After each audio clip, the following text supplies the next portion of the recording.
Good morning, Westminster.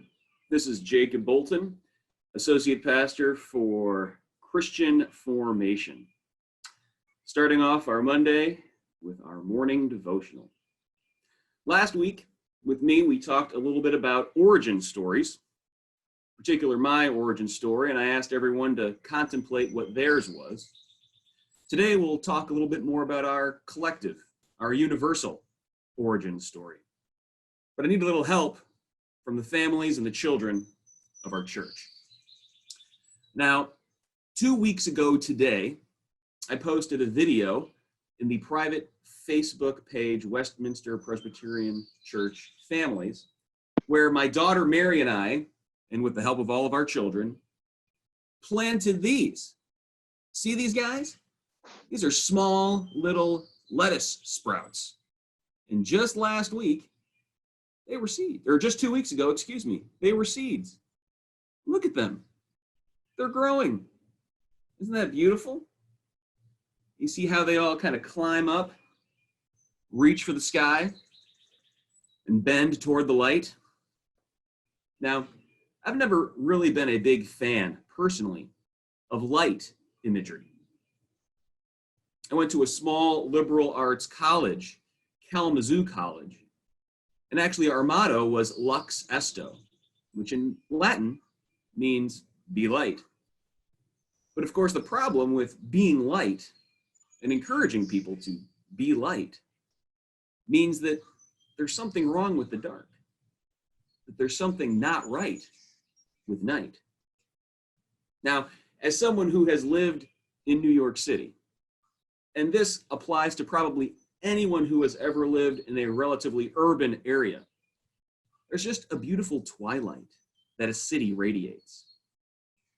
Is it natural? No, of course not. It's artificial light. But that doesn't mean it's not good. That doesn't mean that it's not holy.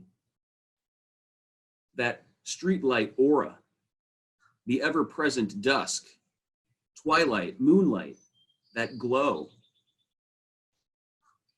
It can be 3 a.m., but it still looks like the sun is just setting. Many of my finest term papers or sermons, lesson plans, prayers, eulogies have been written in the dark. Think about how much time we're all now spending trying to be more productive at night, once the sun has gone down, once our kids have gone to bed. I'm still, amidst all of this, trying to write a dissertation, and I'll tell you what, that was challenging enough when I tried to fit it into the day off during my week. But I can tell you that with COVID-19, there's no days off. So many of our favorite Bible stories they occur in the dark. Angels visit the shepherds at night, sharing the news of Jesus' birth. Jesus' Last Supper, surrounded by his closest, best friends, takes place in the dark, at night. Even the resurrection takes place so late at night that it is pre-dawn, just before daybreak. Words that, of course, are synonymous with it still being dark when that stone is rolled away. And if the dark, or the lack of light, was present with God way, way back in the beginning, and it was so present that God needed to speak something else into creation, that being light, then my theological imagination has a hard time saying that even that dark, that infinite night, was anything other than good. These little lettuce sprouts, sure, they grow during the day, climbing upward ever toward the sun. But when the sun goes down, that does not stop their growth. We all know plants perform photosynthesis during the day in the presence of sunlight. But what do they do at night? What do they do 24/7? In the dark, these plants respire. During respiration, plants use sugar and oxygen, which they produced earlier in the day, during photosynthesis and convert those into carbohydrates, which are necessary for their continued growth, even with the lack of light. You know, we aren't much different than these little guys we planted, and our lives are full of both light and dark seasons.